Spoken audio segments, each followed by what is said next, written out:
Hi friends, welcome to அக்ஷயா.com. இன்றைக்கி இந்த வீடியோவில் ரொம்ப டிஃப்ரெண்ட்டான சுவையில் ஒரு ஈஸியான டேஸ்டியான ஸ்வீட் ரெசிபி. வீட்டில் இருக்க பொருட்களை வச்சு ஈஸியாக இப்படி செஞ்சு பாருங்கள். எந்த கடையில் வாங்கினதுன்னு கேட்பாங்க. வாங்க எப்படி செய்யறதுன்னு பார்க்கலாம். அதுக்கு வானலை சூடு பண்ணியிருக்கேன். அதில் 1 டீஸ்பூன் அளவுக்கு நெய் சேர்த்துக்கங்க. நெய் சூடானதும் இதில் 1 கப் அளவுக்கு ரவை, 100 கிராம் அளவுக்கு தாங்க ரவை சேர்த்துருக்கேன். அதை இந்த நெய்யிலே வறுத்துக்கங்க. ரொம்ப செவரெல்லாம் வறுக்க வேண்டியதில்லை, லைட்டாக வறுபட்டு வாசம் வரணும், அந்த அளவுக்கு வறுத்திங்கன்னா போதும். இப்போ ரவை ஓரளவுக்கு வறுபட்டு வந்திருக்கு. அடுப்பை லோ ஃப்ளேமில் வச்சுடுங்க. வச்சுட்டு இதில் காய்ச்சி ஆறின பால் ஒரு 2.5 கப் அளவுக்கு ஊற்றிக்கங்க. எந்த கப்பில் ரவை எடுத்தீங்களோ அதே கப்பில் 2.5 கப் அளவுக்கு காய்ச்சி ஆறின பால், கொஞ்சம் தண்ணி சேர்க்காத திக்கான பாலாக ஊற்றி கலந்துக்கங்க. அடுப்பு லோ ஃப்ளேமில் வச்சு கலந்திங்கன்னா கட்டிப்படாமல் ரவை பால் எல்லாத்தையும் உறிஞ்சி நல்லா வெந்து கொஞ்சம் திக்கான பதத்துக்கு வரும். பாருங்கள், நல்லா பாலை உறிஞ்சி ரவையும் வெந்து நல்லா சாஃப்டாக திக்காக எடுத்து இப்போ இதோட 2 டீஸ்பூன் அளவுக்கு சர்க்கரை சேர்த்துக்கங்க. இனிப்பு சுவையோடு நல்லாயிருக்கும் சாஃப்டாக. ஒரு 2 டீஸ்பூன் அளவுக்கு சர்க்கரை சேர்த்து நல்லா கலந்துக்கங்க. நல்லா எல்லா இடம் பரவுற மாதிரி கலந்துட்டு அடுப்பு ஆஃப் பண்ணிவிட்டு இதை அப்படியே எடுத்து ஒரு பிளேட்டில் மாற்றிக்கங்க. இது மாதிரி ஒரு பிளேட்டில் மாற்றி லைட்டாக ஆறட்டும். இதை அப்படியே மூடி வச்சுடுங்க. மூடி வச்சிங்கன்னா தான் சாஃப்டாக இருக்கும். அப்படியே திறந்து வச்சுக்கிட்டிங்கன்னா கொஞ்சம் வறண்ட மாதிரி ஆகிடும். இது மாதிரி மூடி வைங்க. அப்படியே ஓரளவுக்கு ஆறட்டும். இப்போ அதே ஃப்ரை பேனில் 3 கப் அளவுக்கு நல்லா கொஞ்சம் திக்கான பாலாக ஊற்றிக்கங்க. தண்ணீர் சேர்க்காமல் நல்ல ஒரு ஃபுல் க்ரீம் பாலாக சேர்த்திங்கன்னா க்ரீமி டெக்ஸ்சரில் சாப்பிட ரொம்ப சுவையாக இருக்கும். 3 கப் அளவுன்றது நான் ஒரு 1/2 லிட்டர் அளவுக்கு பால் சேர்த்துருக்கேங்க. சேர்த்து நல்லா ஒரு முறை கலந்துட்டு அடுப்பை மீடியம் ஃப்ளேமில் வச்சுடுங்க. நல்லா கொதித்து கொஞ்சம் திக்காகட்டும்.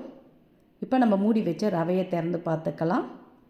நல்லா கொஞ்சம் சாஃப்டாகவே இருக்குது. இப்போ இதோட பால் பவுட்ரு சேர்த்துக்கங்க. உங்கள் கிட்டே இருந்ததுன்னா சேர்த்துக்கங்க, இல்லாட்டி பரவாயில்ல.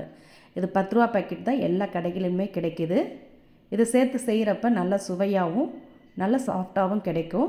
இப்போ இந்த பால் பவுடரை சேர்த்து நல்லா கலந்து விட்டு அழுத்தி பிசைஞ்சிக்கங்க. எந்த அளவுக்கு அழுத்தி பிசைகிறீங்களோ அந்த அளவுக்கு நல்லா சாஃப்டாக கிடைக்கும். அப்போ தான் நம்ம உருட்டை பார்த்து வெடிப்புக்கள் வராமல் ஈஸியாகவும் உருட்டை வரும். இந்த அளவுக்கு நல்லா அழுத்தி பிசைஞ்சிட்டு கைகளில் கொஞ்சமாக நெய் தடவிக்கங்க. ஒரு முறை தடவினிங்கன்னா போதும். இப்போ பிசைஞ்சு வச்சதுலேருந்து கொஞ்சமாக எடுத்து சின்ன சின்ன உருண்டைகளாக உருட்டிக்கங்க. ரொம்ப பெருசாகவும் இல்லாமல் ரொம்ப சிறுசாகவும் இல்லாமல் மீடியம் சைஸில் இது மாதிரி சின்ன உருண்டைகளை எல்லாத்தையுமே உருட்டி எடுத்து வச்சுக்கங்க. அப்போ தான் நம்மளுக்கு எண்ணெயில் போட்டு பொரிச்சு எடுக்க ஈஸியாக இருக்கும். இது அப்படியே இருக்கட்டும். நம்ம பாலை காய வச்சோம்ல, அதை பார்த்துக்கலாம். பாலில் நல்லா ஆடெல்லாம் படிஞ்சு வந்திருக்கு பாருங்கள். அதை எல்லாத்தையும் எடுத்து விடுங்க. 3 கப் அளவுக்கு பால் ஊற்றணும். அது கொஞ்சம் கொதித்து 2 கப் அளவுக்கு வந்திருக்கு. கொஞ்சம் திக்காகவே ஆகிருக்கு பாருங்கள். இந்த பதத்தில் இருந்தால் தான் நல்லா க்ரீமியாக இருக்கும். அதோட ஓரங்களில் படிகிற ஆடை எல்லாத்தையும் எடுத்து விட்டு கலந்துடுங்க. கலந்துட்டு இதோட 3/4 கப் அளவுக்கு சர்க்கரை, உங்கள் இனிப்பு சுவைக்கு ஏற்ப சர்க்கரை கூடுதலாகவும் கம்மியாகவும் சேர்த்துக்கங்க. கூடவே 1/2 டீஸ்பூன் ஏலக்காய் பொடி, கொஞ்சமாக குங்குமப்பூ இருந்ததுன்னா சேர்த்துக்கங்க. நல்லா கலர்ஃபுல்லாக இருக்கும். கூடவே பாதாம், முந்திரி, பிஸ்தா, உங்கள்கிட்ட நட்ஸு எதுவாக இருந்தாலும் பொடியாக கட் பண்ணி சேர்த்துக்கங்க. கூடுதலாகவும் கம்மியாகவும் உங்கள் விருப்பத்துக்கு ஏற்ப சேர்த்துக்கலாம். சேர்த்து நல்லா ஒரு முறை கலந்துட்டு ஒரு கொதி வந்ததும் அப்படியே அடுப்பை ஆஃப் பண்ணி மூடி வச்சுடுங்க. சூடாகவே இருக்கட்டும். இப்போ நம்ம ஏற்கனவே உருட்டி வச்சுருந்த உருண்டைகள் எல்லாத்தையுமே எண்ணெயில் போட்டு பொரித்து எடுத்துக்கங்க. அதிக எண்ணெயில் பொரிக்க வேண்டியதில் கொஞ்சமாக எண்ணெய் ஊற்றி நல்லா சூடான பிறகு அடுப்பை ஹை ஃப்ளேம்லே வச்சு உருண்டைகளை சேர்த்து பொரித்து எடுத்துக்கங்க. ரொம்ப நேரம் வேக வைக்க வேண்டியது இல்லைங்க. நல்லா சூடான எண்ணெயில் போட்டு லைட்டாக செவந்து பொன்னிறமானதும் எடுத்துடலாம். இது மாதிரி எவ்வளோ உள்ளே சேர்க்க முடியுதோ அவ்வளோ உள்ளே சேர்த்து ஈவனாக கலந்து விடுங்க. அப்போ தான் எல்லா இடமும் ஒரே ஈவனாக செவந்து பொன்னிறமாகும். அடுப்பை ஹை ஃப்ளேமில் வச்சு பொரித்து எடுத்துக்கங்க. எல்லாமே ஓரளவுக்கு செவந்து வந்திருக்கு. ரொம்பவும் கலர் மாறிடக்கூடாது. இந்த அளவுக்கு லைட்டாக கலர் மாறினதுமே எண்ணெயிலேருந்து வடியை விட்டு எடுத்து இதை அப்படியே சூடான பாலில் சேர்த்துடுங்க. இதே மாதிரி மீதம் உள்ளதையும் பொரித்து எடுத்துகிட்டு வந்து நம்ம மூடி வச்ச பாலில் அப்படியே எல்லாத்தையும் சேர்த்துடுங்க. சேர்த்து திரும்பவும் இதை அப்படியே மூடி வச்சுடுங்க. சூடோடு இருக்கிறதுனால உடனேவே ஊறிடும், அதிக டைம் எடுக்காது. ஒரு 5 நிமிஷம் ஆன பிறகு திறந்து பார்த்துக்கலாம். இப்போ திறந்து பார்க்குறேன், நல்லா ஊறி சாஃப்டாக இருக்குது. இதை அப்படியே எடுத்து நீங்கள் சூடாகவும் கொடுத்து பரிமாறலாம். இந்த கிளைமேட்டுக்கு சாப்பிட ரொம்ப அருமையாக சூப்பராக இருக்கும். இதே நீங்கள் ஃப்ரிட்ஜில் வச்சு நல்லா சில்லுன்னு பரிமாறலாம்.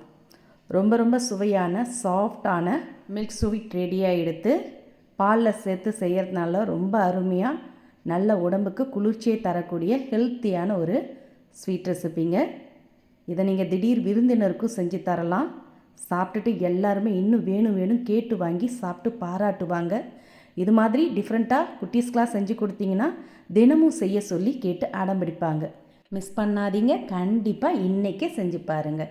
இந்த ரெசிபி பிடிச்சிருந்தால் வீடியோக்கு ஒரு லைக் கொடுங்க. ஃப்ரெண்ட்ஸ் அண்ட் ரிலேட்டிவோடு இந்த வீடியோவை நிறைய ஷேர் பண்ணுங்கள். மறக்காமல் நம்மளுடைய சேனலையும் சப்ஸ்கிரைப் பண்ணி வச்சுக்கோங்க. மீண்டும் இது மாதிரி சிம்பிளான புதிய வீடியோவில் நாளை சந்திக்கலாம். நன்றி, வணக்கம்.